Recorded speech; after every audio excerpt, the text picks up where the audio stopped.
Hello children. Class 12th में bio में आपका 5th चैप्टर कंटिन्यू है। चैप्टर का नाम है बच्चों वंश गति और विविधता के सिद्धांत। तो आनुवांशिकता का ये चैप्टर है। मेंडल के आनुवांशिक नियमों से संबंधित ये चैप्टर आप पढ़ रहे हैं, जिसमें काफ़ी कुछ पीछे पढ़ लिया था और नया पॉइंट आपके सामने जो है विसंयोजन का सिद्धांत, प्रिंसिपल ऑफ सेग्रेशन। प्रथम संतानी पीढ़ी, फर्स्ट जनरेशन से प्राप्त संकर पौधा विषम युग्मजी होता है और इसमें प्रत्येक लक्षण के दोनों विरोधी एलील उपस्थित होते हैं। अब ये पूछना स्वाभाविक है कि क्या प्रभावी और अप्रभावी एलील अलग होकर व्यक्त हो सकते हैं। इस प्रश्न का उत्तर फर्स्ट वन, F1 पीढ़ी के पौधों के परागण से, स्वपरागण से है। प्राप्त द्वितीय संतानीय पीढ़ी F2 जनरेशन में मिला F1 पौधों की उपस्थिति विरोधी एलील युग्मक जनन के समय पृथक हो जाते हैं, अलग हो जाते हैं, डिसोशिएट हो जाते हैं, अर्थात एलील जोड़ी का विसंयोजन हो जाता है। इसके फलस्वरूप प्रत्येक युग्मक में प्रत्येक एलील जोड़ी में से केवल एक एलील उपस्थित होता है। अतः किसी भी युग्मक में या तो लंबे तने वाली प्रभावी एलील कैपिटल टी तथा बौने तने वाले अप्रभावी एलील स्मॉल टी उपस्थित होता है। इस प्रकार हम कह सकते हैं कि इस प्रकार युग्मक किसी भी विशिष्ट लक्षण के लिए शुद्ध या प्योर होता है। मेंडल ने फूलों के रंग के लिए द्वितीय संतानीय पीढ़ी F2 के 929 पौधों का अध्ययन किया।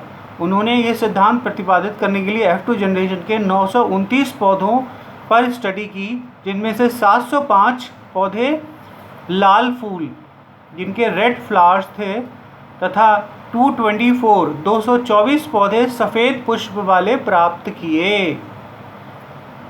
मेंडल ने इस प्रकार सभी 7 जोड़ी लक्षणों के लिए F2 पीढ़ी बनाई और सभी के परिणाम एक जैसे थे। सभी में विसंयोजन का अनुपात 3 प्रभावी 1 अप्रभावी पाया गया। इस परिणाम के आधार पर मेंडल निम्नलिखित निष्कर्षों पर पहुँचे। जीवधारी में प्रत्येक लक्षण उदाहरणतः फूलों के रंग के लिए 2 एलील होते हैं। ये दोनों एलील एक जैसी समयुग्मजी लाल, दोनों लाल पुष्प RR, दोनों कैपिटल R रेड, अथवा समयुग्मजी सफ़ेद, दोनों सफ़ेद फूल स्मॉल RR, अथवा विषम युग्मजी एक लाल पुष्प की तथा दूसरी सफ़ेद पुष्प की RR हो सकती है। समयुग्मजी जीवधारक को उस लक्षण के लिए शुद्ध या तद्रुप प्रजननी कहा जाता है। यहाँ पर बताया बच्चों, देखिए उन्होंने एक शुद्ध लंबा तथा शुद्ध बौने के बीच क्रॉस कराया। तो प्रथम संतानी पीढ़ी जो प्राप्त थी उसमें सब संकर पौधे प्राप्त हुए। संकर मतलब मिश्रित लक्षणों वाले पौधे प्राप्त हुए। देखने से सभी लंबे लग रहे थे। और जब इसके बाद उन्होंने संतानीय स्वपरागण होने दिया तो 75% पौधे लंबे प्राप्त हुए और 25% पौधे शुद्ध बौने प्राप्त हुए।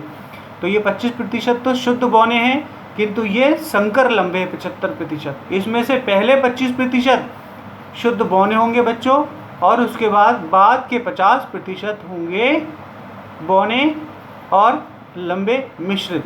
तो ये मिश्रित संकर लंबे कहलाते हैं इस 50% से।